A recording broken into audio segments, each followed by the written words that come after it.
வீரனோட கதையை கேளுங்க.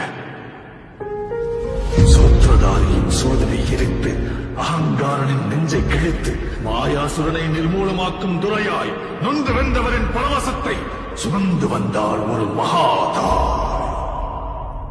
எரியும் தீயினில் பொழியும் மழை போல் சாவின் வீட்டினில் காரனை வென்றவன்.